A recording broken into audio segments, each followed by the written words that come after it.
News investigation has found Atlanta Mayor Kasim Reed routinely travels with lights and sirens on.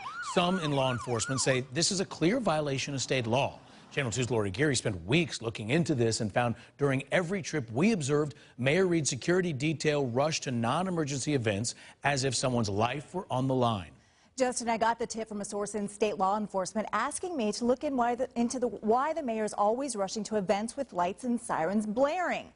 So I did. From the start, we found if Atlanta Mayor Kasim Reed needs to get somewhere, his security detail will find the fastest way, no matter what. When you see lights and hear sirens, you get out of the way, knowing those first responders are heading to an emergency. An emergency where someone's life could be on the line. For 5 weeks, we found Atlanta Mayor Kasim Reed travels in the same way. To a presidential debate watch party, to a public appearance about Google Fiber at Ponce City Market. And take a look at just one trip from City Hall. The lights come on, stopping in the middle of Central Avenue, to a right on Mitchell Street, where the lights and sirens force the Toyota off to the side, allowing the mayor's vehicle to run the red light. Then past the Capitol, onto the connector where cars get out of the way.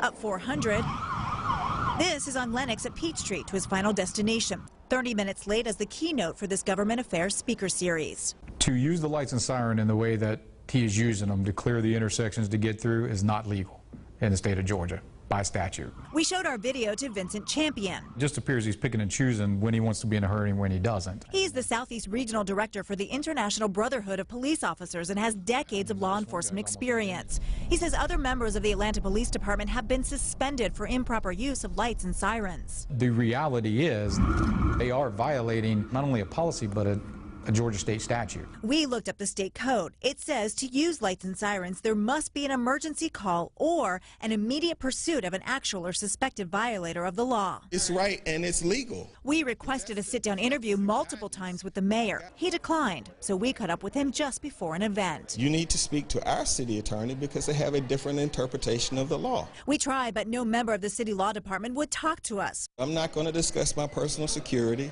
Multiple mayors have used blue lights to move throughout the city of Atlanta.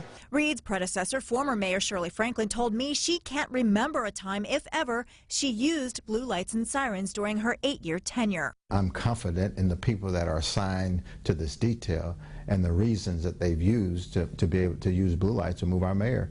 Atlanta Police Chief George Turner, who was appointed by Mayor Reed 6 years ago, said the mayor has received thousands of threats since taking office. If you're concerned about his safety and he's getting threats, why stop in the middle of the street with blue lights and sirens? I wasn't in the car. The chief did not give us specifics about security threats, but says he puts trust in the officers who escort the mayor and his wife. I am absolutely comfortable with what you've shown me.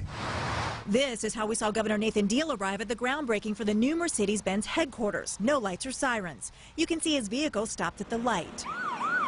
Moments later, this is how Mayor Reed arrived. We rarely ever have to use our lights. We asked the governor how often he uses lights and sirens.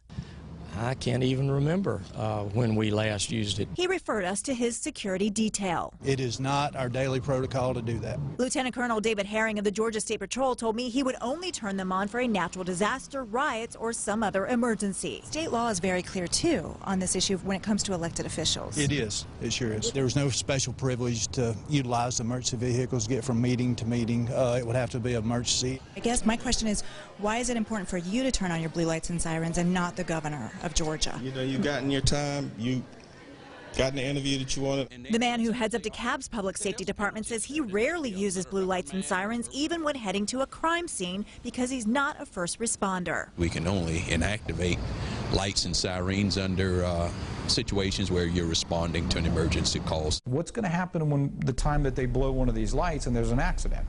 Who's at fault? We also talked to the Georgia State Patrol, which told us there is no exception for elected officials when it comes to the use of lights and sirens. You'll hear from them and more from Mayor Reed coming up at our next hour on Channel 2 Action News at 6.